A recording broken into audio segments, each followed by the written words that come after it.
How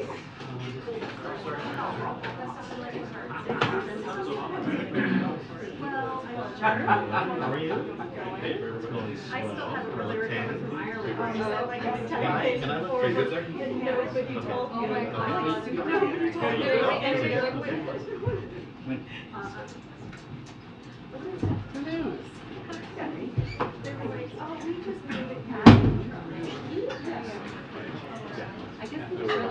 You might not touch you, it's purely accidental. Unless you know, I got it. Unless you don't want it to be.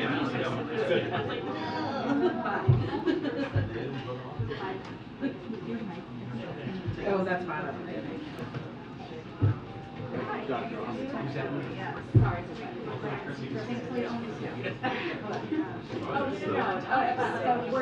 First question. Oh, that's fine.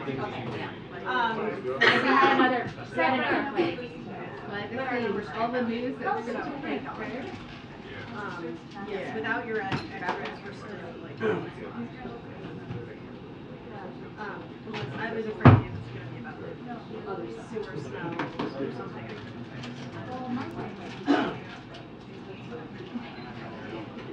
Sounds like a you problem. No, every time the Wi-Fi goes out, I text her. And she's so helpful. The sewer smells from I worry her with the vending machine.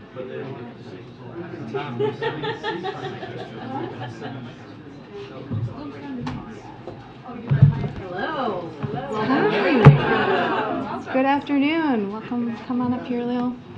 Good afternoon. It's great to see all of you here. And today I am thrilled to have someone else making their briefing room debut. We have the director of the National Economic Council, Lael Brainerd, here with us at the podium for the first time. Lael, as many of you may already know, brings a tremendous amount of experience to the president's economic team, having previously served as a vice chair of the Federal Reserve, undersecretary at the U.S. Treasury, and a deputy director of the NEC. Lael has been a tremendous asset to our team as we've navigated the past few months, and today she's here to talk with you about Bidenomics, which is the word of the day, word of the week, word of the month, word of the year here at the White House. And Bidenomics is rooted in the belief that we grow the economy when we grow the middle class. So, Lael, with that, I will turn it over to you for a few remarks. Well, thank you very much, and good afternoon. As you know, the President's traveling to Chicago tomorrow to deliver a major address on the U.S. economy. When the President came to office, the economy was reeling and supply chains had broken down. But instead of going for a short-term fix, the President recognized that many of the challenges in our economy had been developing over a longer period of time. He rejected trickle-down economics, the theory that tax cuts at the top would trickle down, that all we needed was for government to get out of the way. That failed approach led to a pullback of private investment from key industries like semiconductors to solar. It led to a deterioration of the nation's infrastructure, and it led to a loss of a path to the middle class for too many Americans and too many communities around the country. So the President vowed to put in place a very different approach, an approach that grows the economy from the middle out and the bottom up, and that is very focused on growing our middle class. The President will outline the three key areas that are at the heart of that strategy.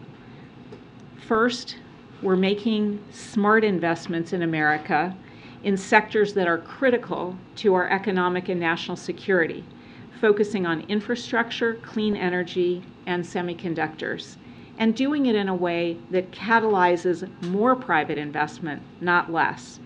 The President's historic legislation has already catalyzed about $500 billion in private sector commitments, and I think it is on this chart that you can see we've seen a boom in private sector spending on manufacturing construction since the President's investment agenda was enacted.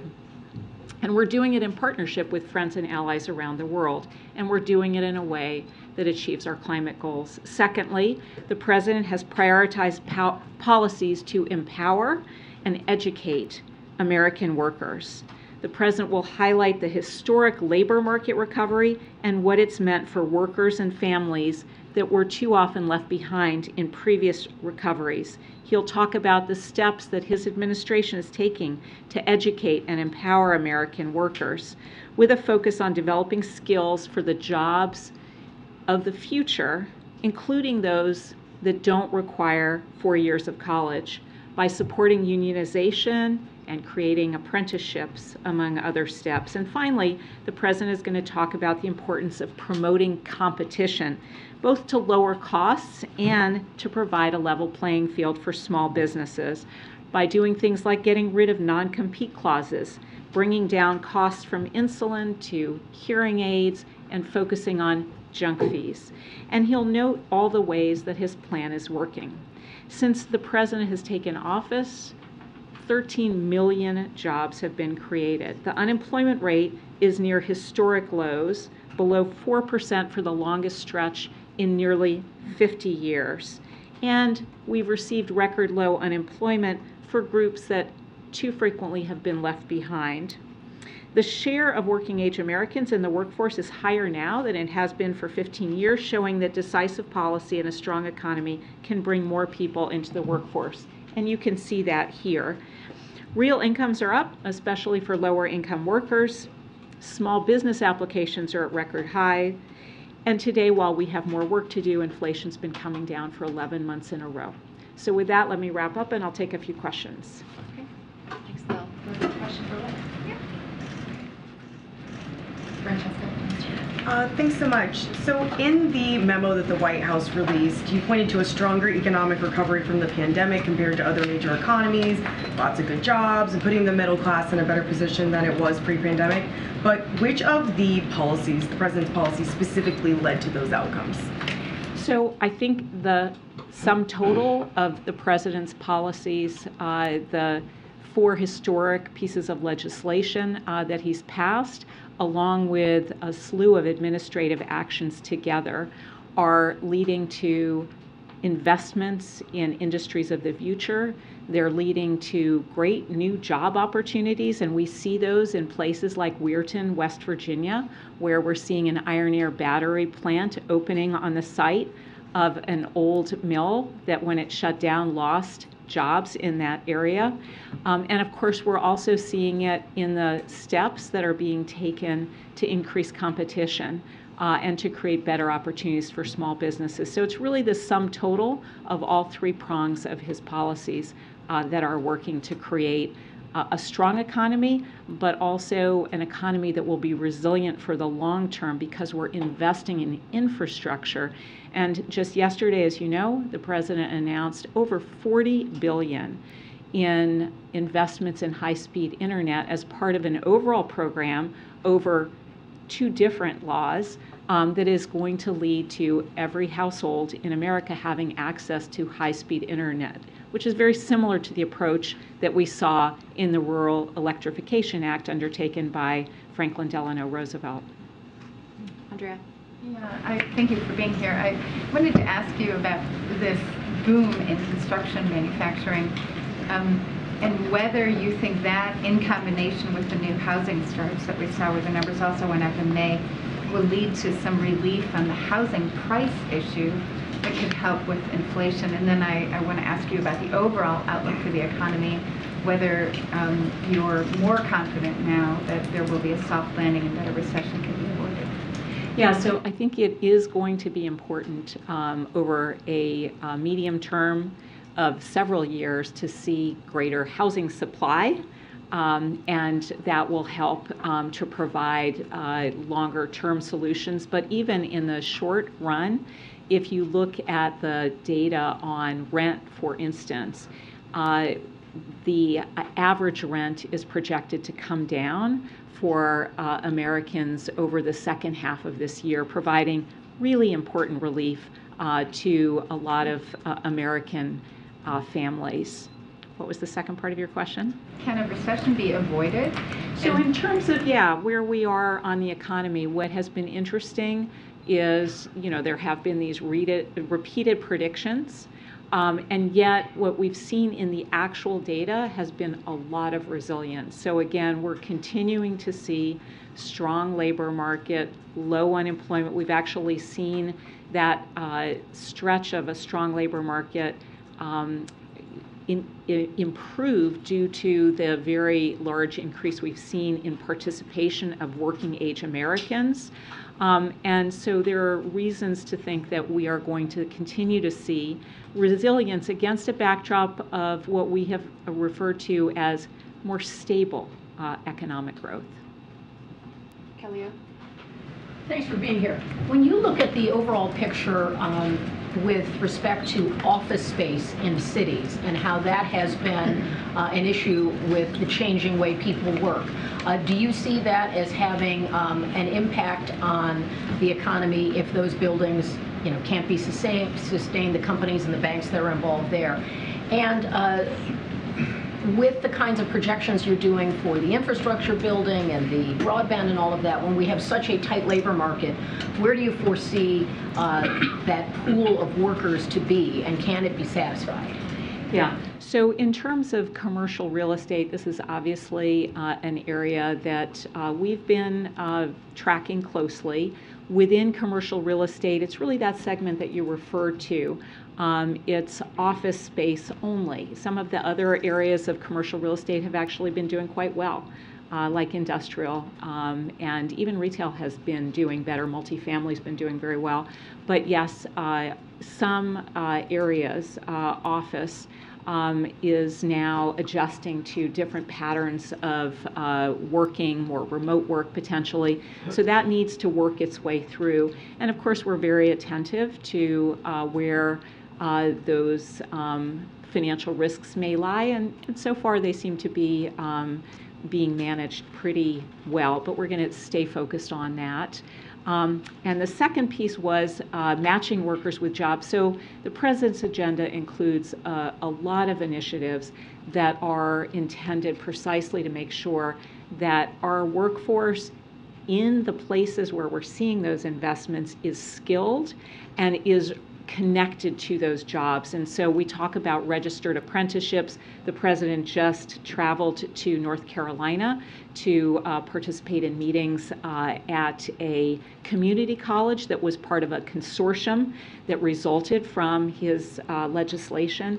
And those students are being connected directly to these jobs associated with investments in our manufacturing sector, and in some cases going back to high school level curricula. And that's very much what he has in mind when he talks about how skilled the workers that are involved in some of these very complicated industries of the future are, and the pathways that might include apprenticeships, might include community college, but need not include a four-year college. I know your time is limited. Thank you so much for Thank joining you. us here in the briefing room today. Thank you very much. Yes, please come back anytime. So I just have one piece of brief news at the top before we get to questions. Today, the Biden-Harris administration is announcing a new security assistance package for Ukraine as we continue to stand with the people of Ukraine as they defend themselves from Russia's brutal invasion. This package includes key capabilities that will support Ukraine's counteroffensive operations, such as mine clearing equipment, armored vehicles, and artillery rounds. It will also strengthen air defenses to help Ukraine protect its people from rocket attacks and provide Ukraine with additional anti-armor systems and ammunition for the HIMARS rocket systems that Ukraine is using so effectively on the battlefield. This is the 41st drawdown of equipment from the DoD inventories using presidential drawdown authorities for Ukraine that Congress approved last year with strong bipartisan support. And as President Biden told President Zelensky on Sunday, we continue to support Ukraine as it defends its sovereignty and territorial integrity from Russian aggression. Sungmin? Congratulations on your first time in the briefing room officially. So 2 questions. Can you offer more details about the lunch with President Obama and President Biden today? Is it just kind of a fun check-in thing, or do they have a specific agenda? I think President Obama has been doing a lot on the issue of democracy. Is that something that they're going to touch on during the lunch today? Well, as you know, the two presidents stay in touch regularly. They most recently spoke in early June when President Obama called President Biden to congratulate him on reaching the bipartisan budget agreement, which I believe we read out to you all at the time. And certainly they've seen each other regularly in the months before that. But, President Biden is happy to be hosting President Obama here at the White House this afternoon for lunch. I'm not going to detail or speculate on what their private conversations might involve, but to say that they always look forward to seeing each other and having a chance to sit down in person. Is it safe to say it's more like a social meeting or any specific agenda? There's no specific agenda to this meeting. They meet regularly. This is part of that regular cadence of meetings, and I'm sure it will continue. And on the student loan decision that we expect from the Supreme Court, I know the administration has said over and over that you're confident in your legal arguments before the justices, but does that mean you have no plan B in case this is struck down? What is your alternative if the justices don't rule the way that you want to rule? Well, look, I think what we've consistently said is that we have been very confident in the legal argument that the Solicitor General argued before the Supreme Court, and we're not going to get ahead of what the Supreme Court's outcome is here. But let's also be clear about the stakes. The whole reason the president pursued the student debt relief program is because of what the importance of the breathing room that this will provide potentially to millions and millions of Americans who just needed a little bit more breathing room as we came out of this pandemic. And so while we won't get ahead of the decision, we know that the stakes couldn't be higher for student borrowers right now. And certainly we're watching along with the millions of people who desperately need that student debt relief to see what the court will do here. And just one follow-up, because I was going to ask Director Brainerd this. While we're focused on the fate of the cancellation program, obviously the student loan the repayments will resume again shortly. And I'm wondering if the administration has done any sort of research or if it has any projections on what kind of a drag that would be on consumer spending and subsequently the economy.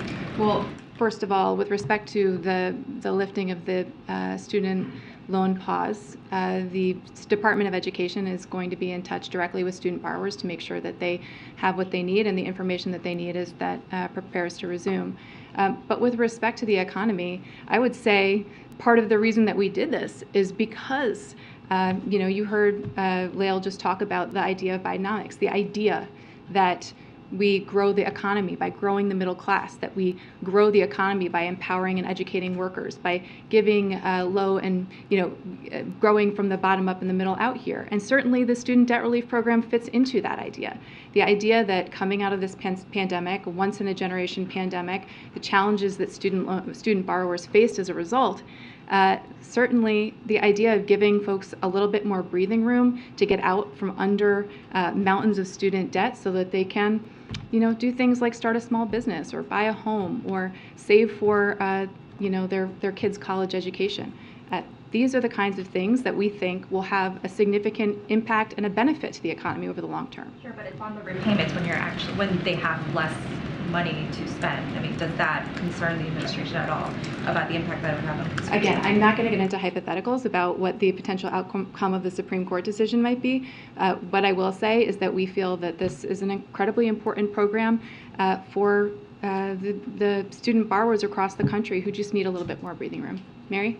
Polling continues to show this pretty large disconnect between the economic successes that you all are touting and highlighting this week and the way Americans are actually feeling about the economy, the way they're feeling about their own wallets. Inflation and recession fears continue to be a pretty big pull on the president's popularity. So why do you think that is, and is this big rebrand going to be enough to bridge that divide and turn things around? Well, what I would say is that the president's economic policies are incredibly popular. When you ask people what they think about investing in our roads, bridges, and airports, when you ask people what they think about educating and empowering workers, when you ask people about how they feel about reshoring manufacturing jobs and investing in America, those things are incredibly popular. And we find that when we go out and we talk to people about it, they support Bidenomics. And so that's exactly what the president is going to be doing in Chicago tomorrow. And that's exactly why we're talking to Americans about everything that he's doing to make sure that we grow the economy by growing the middle class, give people the support that they need to grow our economy for us. And yet, despite those numbers that you just cited, I mean, according to our last poll, 54 to 36% say Donald Trump did a better job handling the economy when he was president than Biden has done so far. You aren't announcing anything new necessarily this week. You are just, sort of highlighting and touting what you've done. Is that enough? Well, what I would say to you is look at where we were when we came into office, when after 4 years of Donald Trump, unemployment was over 6%. And today, we are standing here at a time where unemployment is at historic lows. We've seen inflation come down by 50% over the last year. 11 months straight, inflation has come down. We've recovered, our economy has recovered faster than any major economy in the entire world.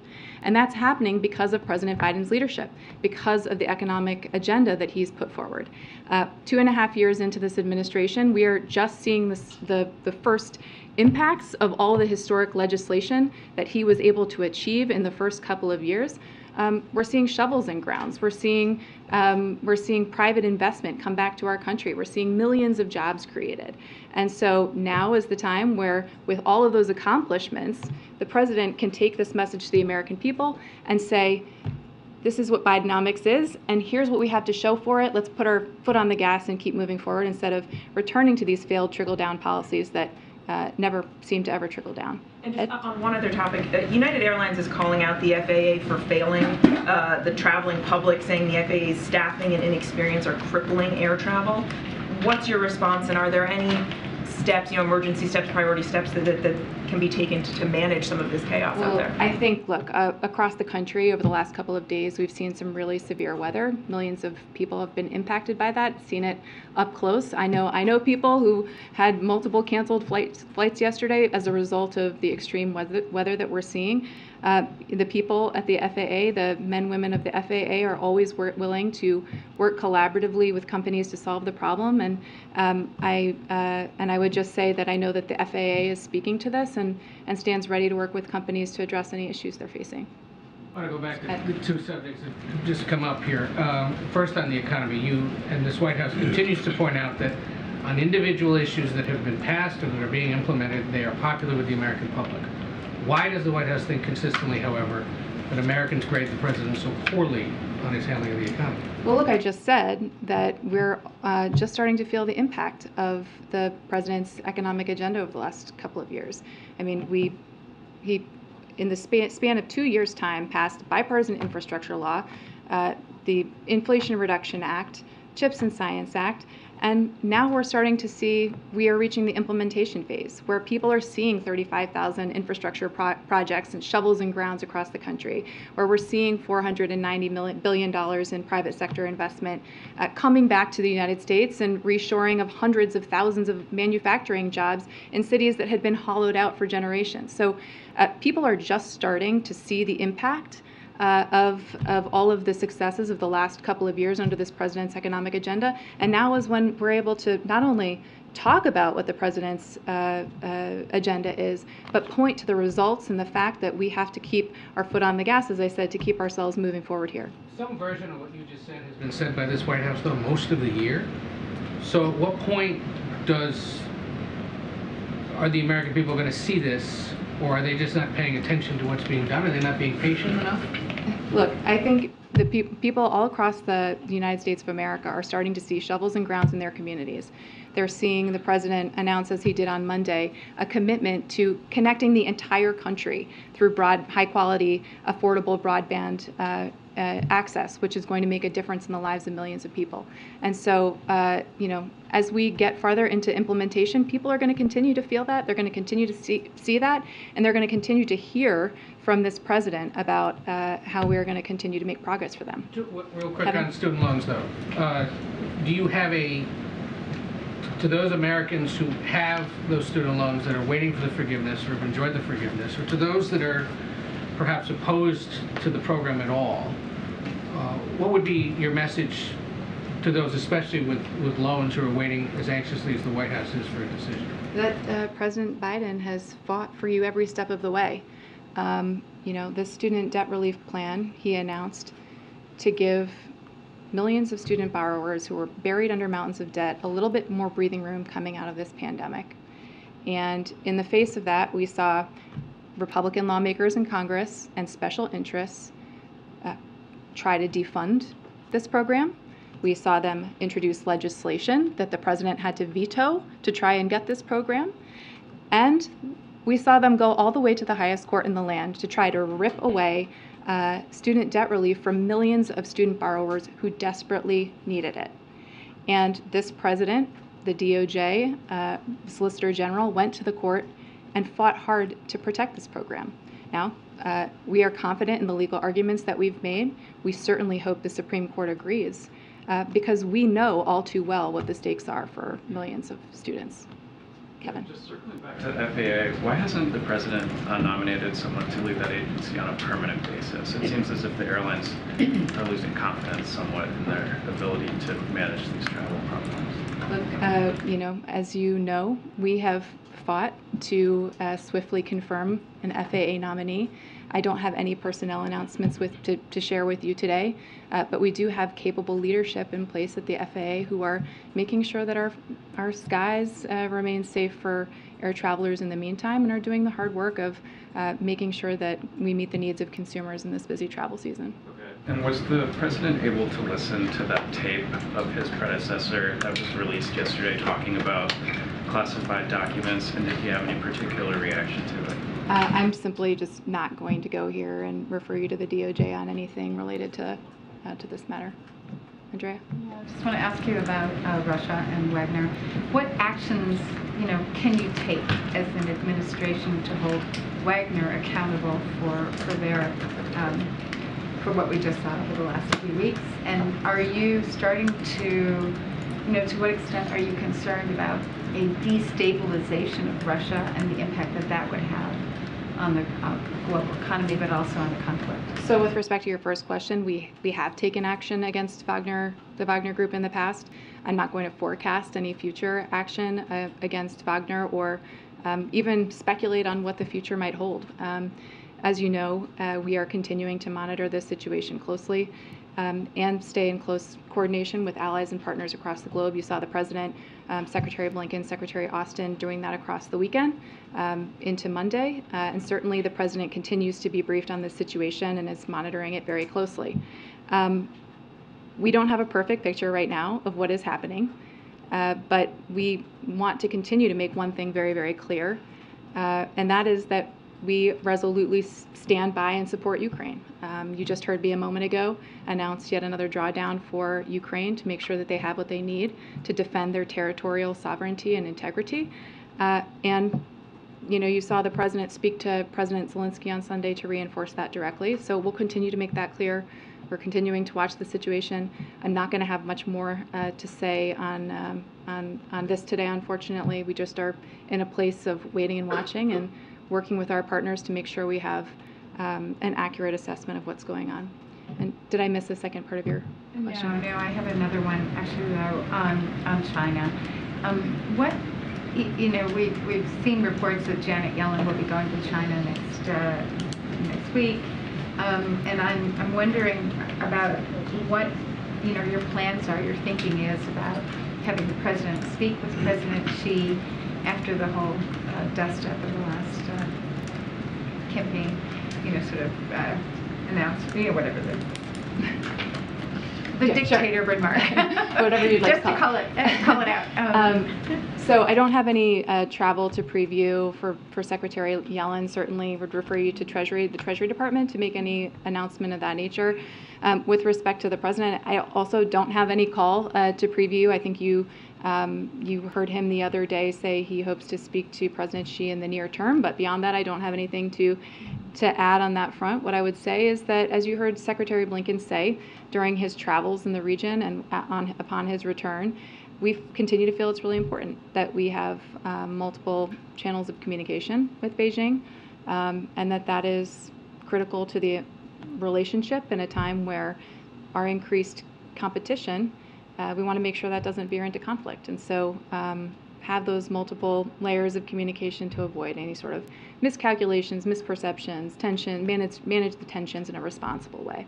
Given the situation that we saw unfold this weekend in Russia, are you reaching out to your Chinese counterparts through all these different discussion channels to ask them particularly to take any particular action in the context of the divisions in Russia? I don't have anything specific to read out to you on that. Sebastian? Thank you very much. Do you have anything on the slightly mysterious conference that took place in Denmark on Saturday? I mean, I say a little mysterious because it was a big conference. It was countries from all over the world, including some of the Ukraine skeptic ones, if you can call them that, like India. But very little has come out of it. Do you have anything on what did come out of it, and could it lead to something more concrete and visible? So you're referring to a meeting that happened, it was organized by Ukraine in Copenhagen over the weekend. And on Saturday morning, National Security Advisor Jake Sullivan participated in that meeting virtually, and a Senior Director for Europe, Amanda Sloat, participated in that meeting in person. Again, it was convened by Ukraine. They had a positive and productive discussion about, about what principles for peace could look like and how we could achieve a just and durable peace in Ukraine. And the attendees broadly agreed that we want to see this war end swiftly, and we want to ensure that everybody continues to respect the fundamental principles of the UN Charter, and that includes the principles of sovereignty and territorial integrity. Beyond that, I don't have anything to read out to you. This was a meeting convened by Ukraine, and would refer you to them for other participants and details. Eric? Thank you, Olivia. I have two questions for you. I would like to follow up on Andrea's question. There are alarm bells are ringing in Poland and Baltic states because of the movement of Wagner Group troops to Belarus. And Polish president just today called it a relocation of Russian forces. So is it at all possible that the whole mutiny was just a cover for moving Wagner's troops to Belarus? And what's your reaction to those concerns on the eastern flank of NATO? So I'm not going to get into any sort of speculation about this situation. We're continuing to monitor it closely, and all I'll say is that rhetoric around nuclear weapons is, we've seen coming from the Russians is highly irresponsible. And that said, we've seen no change, no reason to assess that their nuclear posture has changed, and no reason to change our own nuclear posture. With that said, we remain committed to the collective defense of the NATO alliance, which of course includes Poland, and we are going to stay in close touch with our partners and allies to make sure we continue to monitor this closely and responsibly. And to follow up on nuclear weapons, President Lukashenko said today that a significant part of the nuclear weapons have been brought to Belarus. Can you confirm that, and that in fact it happened? And if true, why the U.S. is not changing its nuclear posture in response to Russian change in their nuclear posture? John yesterday sounded like a little bit dismissive about this movement. Yeah, I can't confirm that for you. Mike? You've talked a lot today back on the economy about what the president has already done in the last 2.5 years. That, of course, a lot of the president's agenda was left on the table. Child care, ending Trump tax cuts, that kind of thing. At what point, and obviously it's not this speech, but at what point does the president have to pivot to be talking about specific proposals for new things that he wants to do in a potential second term, or even in the latter part of this term? And why isn't if this, I think Corinne yesterday called it a cornerstone speech or something like that, why not use this opportunity, you're obviously building up the speech, to do some of that, to talk a little bit about new specific proposals? Well, look, part of what we're doing right now is implementing so much of this legislation, right? I mean, we launched a couple of weeks ago invest.gov, where you can go and you can actually see where all the private investment that's coming into the United States, where all of these 35,000 transportation projects are springing up across the country. That is now underway, and we're focused on implementing the incredible pieces of historic legislation this president has gotten done over the last 2.5 years, and making the case that this is the kind of strategy we need to continue to put the pedal to the metal on, so that we can continue this economic progress and not risk undercutting all of that. Because as we've seen, House Republicans continue to try to repeal the IRA and the progress that we're making in investing in clean energy and manufacturing, reshoring jobs in America.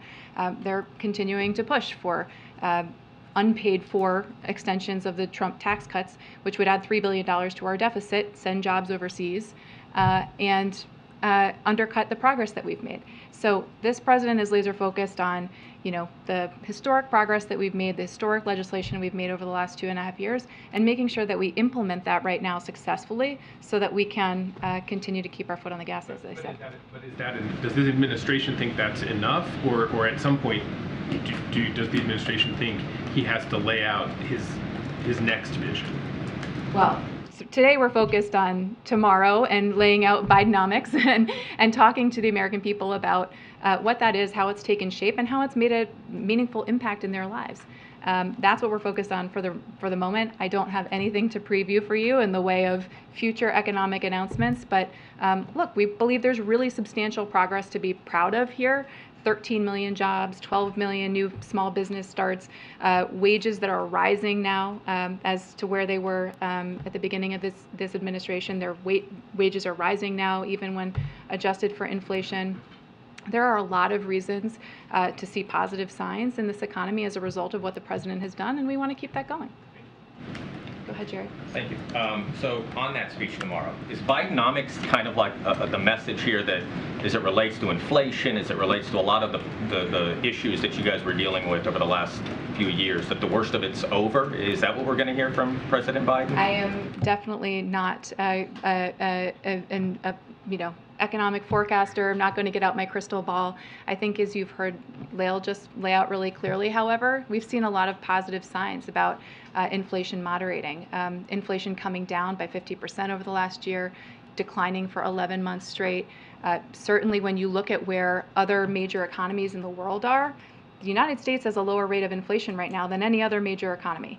And so that tells us that we are on the right track here, and we've got to continue to keep our foot on the gas. Does the administration share the baseline view of the Federal Reserve that 2% inflation is the goal? I, as you know, cannot comment on the independent monetary policy set forward by the Federal Reserve, so I'm just going to leave that there. Ed, go ahead. Thanks, Olivia. So the Federal Reserve says inflation is double what the Federal Reserve would like to see, and they believe the unemployment rate will go to 4.1%. So how is Bidenomics not an era of high inflation and rising unemployment rate? Well, take a look at where we started and where we are now. That's the easiest answer to your question. When we came into office with the global economic headwinds of COVID that were then compounded by the disruptions we faced when Russia invaded Ukraine and disrupted global food supply chains, global fuel supply chains, sent inflation soaring around the world. Right now, the United States is in a better position on inflation than any other major economy. And why is that? It's because the president took a number of swift and decisive actions to make sure that we got our economy on track, that we got ourselves open and chugging along again. And today, as a consequence of that, we see record low unemployment, record new small business starts, inflation that, again, is lower than any other major economy in the world, and we're making progress. But we're seeing layoffs, specifically talking about the auto industry. For example, Ford is saying they're laying off workers to afford the cost of the transition to EV. The first quarter of this year, Ford lost $700 million on their EV program, lost $600 million last year. So is that what we can expect with Bidenomics? Well, I would just say, looking across the economy broadly, we're seeing signs of progress. We're seeing, as I said just a moment ago, record low unemployment, record small business starts, jobs that are coming back by the hundreds of thousands overseas as a result of private investment in clean energy manufacturing in our country. And so certainly we believe that broadly we are on the right track here, that Bidenomics is having a tremendous impact, and we want to continue to see that progress move forward. Go ahead. Does the White House have a response to Ron DeSantis' proposal to use lethal force against drug cartels trying to cut through the border wall along the southern border? I've got to be really careful from here in talking about 2024, declared 2024 presidential candidates as a result of something that you all know. It's called the Hatch Act. It prevents me from doing so. But what I will say broadly is that with respect to immigration, this president came into office introducing a comprehensive immigration reform, sought and received and was able to obtain record border security funding, was able to put in place a series of policies that expanded legal pathways for migration, that dealt with our border situation, and has now resulted in a significant decrease in unlawful border crossings since the lifting of Title 42. And he's done all of that without the help of Republican governors around the country or Republican lawmakers in Congress. And so we think that this is a serious issue that demands leadership, and that the president is providing that leadership. And we just hope that Republicans will find their way to the table. On the policy itself, do you think, putting aside Ron DeSantis' proposal of it, do you consider that the use of lethal force against, he says drug cartels, do you consider that draconian? I haven't seen the details of this policy, and I'm not going to speak to it specifically, also given my Hatch Act concerns, but I'm happy to take it and come back to you if I can say anything about it. Jackie, go ahead. What message is the president trying to send to the American people when he invites his son to the state dinner and Camp David, as we saw this past weekend, amid everything he's going through? Every president of the United States has invited their family to state dinner. This president also has a family. He is no different. And beyond that, I'm just not going to engage on this. The former White House Press Secretary, Jen Psaki, acknowledged that optically that might not have been easier for the White House. Can you elaborate on that at all? The decision to invite the president's son amid everything that he's going through, and what challenges that poses for this White House to explain? Like every other administration, like every other president, this president has a family, and he did exactly what many prior administrations have done. And beyond that, I really don't have any comment on this. Go ahead, Catherine. Thanks. You've mentioned a couple times the idea that people are just starting to feel the impact of the president's economic policies. Does the administration have an assessment of how long it will take for these policies to sink in, and will it be before the next election? Well, look, I'm not going to speak to future elections from here, but this president is, as I said, we have already seen the strongest and fastest economic recovery of any major economy in the world. So we've already seen, I just talked about the millions of jobs that have been created, the millions of new small business starts. So we are on track. We are making progress. All I'm saying is that the president is really laser focused on making sure that we implement his Invest in America agenda and continue to, as I said, make sure that we keep accelerating forward. I just want to try once more on the layoffs at Ford. I don't know if you have any comment on the layoffs themselves, and is the administration comfortable with the idea that jobs could be lost in this process of transitioning to electric vehicles? Well, look, certainly anytime somebody loses a job, loses a paycheck, that's something we're concerned about. The president knows that deeply and personally, what that is like for a family. And so certainly anytime we're hearing about layoffs in the economy, we're concerned about that and monitoring that and looking at that. But what I will say more broadly is part of the reason why the clean energy investments that the president has made in our economy are so important is because we are simultaneously moving his ambitious climate agenda forward, but also bringing clean energy jobs and manufacturing jobs and supply chains back to the United States by the hundreds of thousands. Again, anytime we hear that somebody has lost a job and a paycheck, that is something we take very seriously and don't want to diminish, but we're making progress here, and we think that's important to lift up too. Courtney? Thank you. On child care, the Commerce Department is requiring certain recipients of CHIPS funding to provide child care to their workers. I know you've been talking about different infrastructure investments today. Lyle was talking about that as well. I know the White House is also looking at other ways to replicate that idea to expand child care when it wasn't put in the Inflation Reduction Act. Can you talk about where you are on that in terms of attaching legislation, child care legislation you already have passed? I'm going to have to take that. I just don't have an update for you today on that. Go ahead. Thank you, Olivia. I've got a quick question about the lunch and then a couple follow-ups from last week. About the lunch, President Obama reportedly told President Biden ahead of 2020, quote, "You don't have to do this, Joe, you really don't." Can you say if a similar message was shared today? I can't, and I don't know what you're referring to. Regarding whether he should continue to serve in public life. I don't know what you're referring to, and I don't have any comment on it. The follow-ups on last week. Does the White House believe Attorney General Garland committed perjury when he testified under oath that Delaware U.S. Attorney David Weiss could bring charges outside his district? I don't have any comment on this. Anita? Go ahead. Within 10 days of... Stephen, I'm moving on. Anita? I have a China question and also a Ukraine question. First of all, on China, can you just lay out the expectations for Secretary Yellen's trip? And is this possible executive order on outbound investment on the table? I'll leave it to the Treasury Department to discuss any potential travel that Secretary Yellen has. Great. Then on Ukraine, today's package, I didn't see it mention long-range missiles, which Ukraine has asked for. They want them to take back territory. Are those not on the table? Why are they not there, and are they going to be considered in future packages? Look, our focus has always been on making sure that Ukraine has what it needs to defend itself and defend its territory and its sovereignty.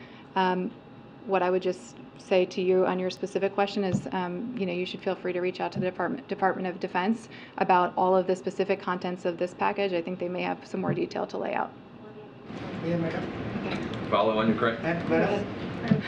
Thanks, Olivia. I just wanted to get a comment on the Supreme Court decision today on Moore versus Harper. Sure. This morning at the Supreme Court, there was a critical decision with respect to voting rights. As you know, this has been an enormous priority for the President and the Vice President since the day that they entered office to strengthen and shore up voting rights in this country. And so we're pleased that the Supreme Court rejected the extreme legal theory presented in this case, which would have interfered with state governments, which would have opened the door for politicians to undermine the will of the people, and would have threatened the freedom of all Americans to have their voices heard at the ballot box.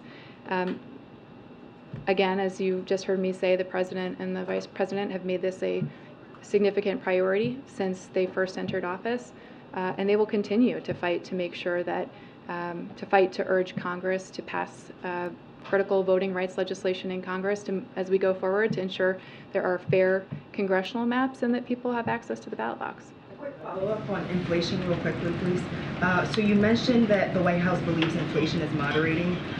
The Bank of America CEO, Brian Moynihan, said in an interview today that we think it'll take Fed officials all of this year and all of next year into 2025 before they get inflation in line with their long-term target.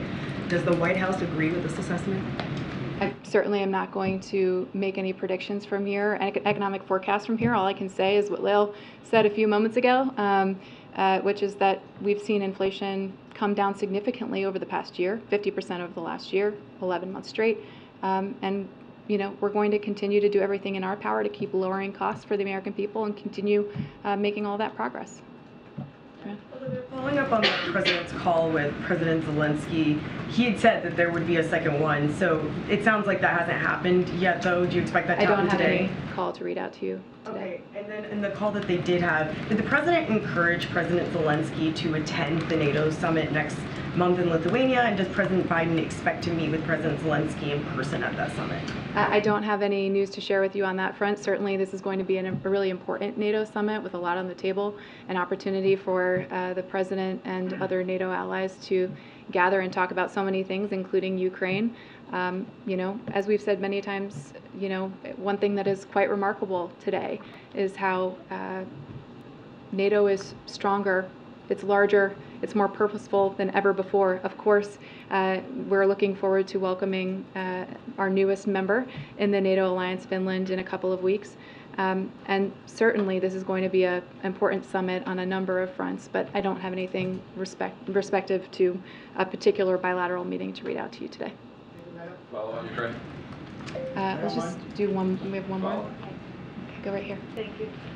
The Russian defense minister is in Cuba today. He's meeting there with his counterpart, and they both agreed to strengthen the relationship, invest in more military projects. Is the White House watching this? Do you have anything on this? This is not something, I need to take this one back and see what my NSC colleagues might have to say about it. All right, thanks all. Have a great afternoon, and I'll see some of you in Chicago tomorrow.